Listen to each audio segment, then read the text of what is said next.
This audio is brought to you by Academy, voice of the web. Hello, I'm the fine Infowars.com virtual assistant. Have you heard?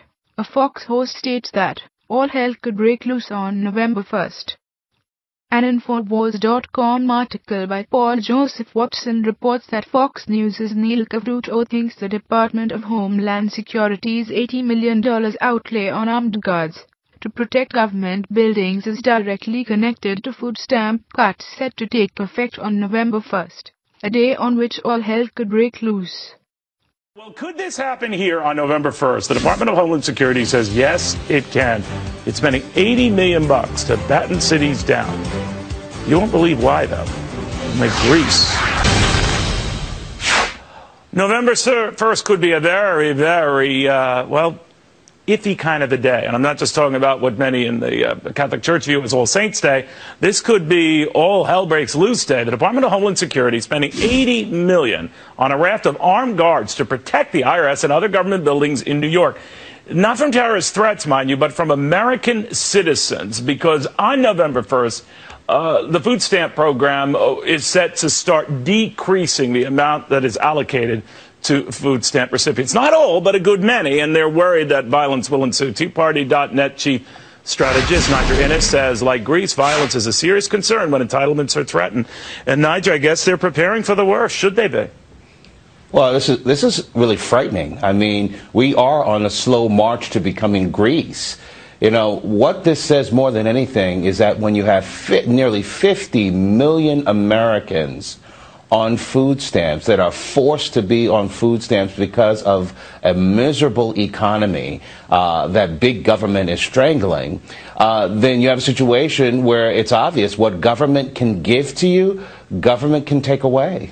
But you know what's odd about this, Niger, is no one is having anything taken away at this point. Some might see the allocation of their food stamps rearranged, reprioritized, reduced very slightly, but nothing at this point that just strips the stamps from them. So let's say, I don't know how it works, if I have $75 worth of food stamps and I have $70, let's say, they are expecting riots over that. Should they be?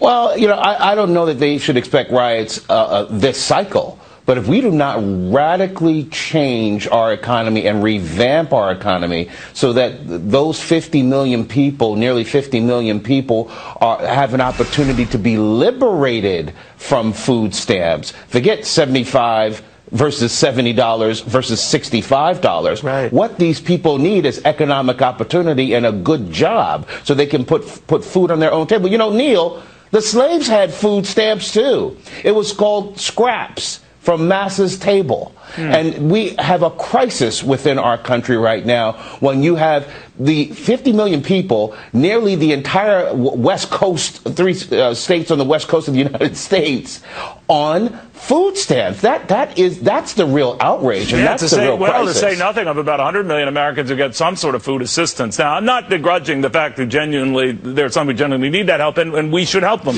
But it's gotten so out of control now that if it keeps going at this pace, of course, everyone will be on it. But that begs the next question, whether we've become such an entitlement society and such an entitlement expected society that when they're even slightly curbed, we heard it from Richard Trump at the AFL-CIO, when it comes to addressing even the growth of entitlements, they'll be held to pay on any Democrat who dare tries. So it doesn't look like we'll ever get out of this.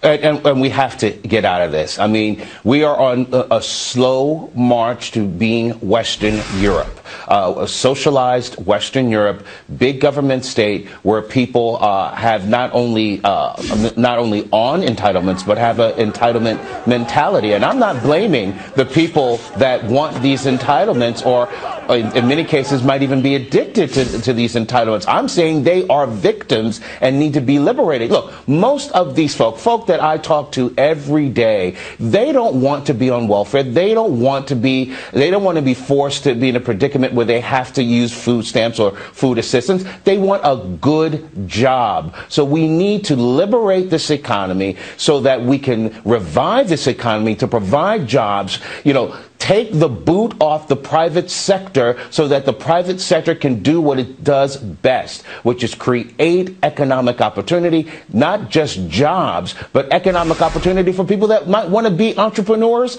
and provide jobs. Yeah, you gotta give people that opportunity without, indenturing them to these programs. Niger, thank you very, very much. Thank you, Neil. AS Info was first reported on Monday, October 21, 2013. The DHS announced its intention to hire a raft of new armed guards to prepare for public demonstrations and civil disturbances in upstate New York, adding that some of the guards would be posted outside our facilities. Covering the story on his Fox News show, Cavuto said, November 1st could be a very, very iffy kind of a day. This could be all hell breaks loose day, noting that the armed guards were not to protect government buildings from terrorist threats, but from American citizens, because on November 1st the food stamp program is set to start decreasing the amount that is allocated to food stamp recipients. And they're worried that violence will ensue. Cavuto is concerned that the cut in food stamp benefits could spark violence is legitimate given what happened when the aid card system crashed for just hours earlier this month, prompting many riots and looting at several Walmart stores. A scheduled cut in food stamp benefits, which most Americans are seemingly unaware of, threatens to cause unrest next month, when families will be hit with a $36 per month reduction in credits. Cavuto's guest Nida Ennis, national spokesperson for the Congress of Racial Equality, labeled the prospect frightening, adding, "We are on a slow march to becoming Greece," while blaming the fact that some 50 million Americans are dependent on food stamps on big government's failure to spark a proper economic recovery. Ennis said that food stamp riots may not occur this cycle, but that they were a real threat for the future, and that America was heading towards a European-style socialism, where the population embraced an entitlement mentality, and that Americans should be liberated from their dependency on welfare. The notion that Homeland Security is preparing for riots is an admitted fact. In June, it emerged that the DHS was purchasing top-of-the-range body armor and helmets for FPS, Federal Protective Service, guards as part of preparations for riot control situations. The federal agency also ran a controversial drill last year dubbed Operation Shield, during which FPS agents armed with semi-automatic guns were posted outside a Social Security office in Florida. If this were to take place, are you prepared? Click the link below to find out. Don't forget to subscribe to the Find Info World YouTube channel to stay up to date on things that matter. Thank you for watching.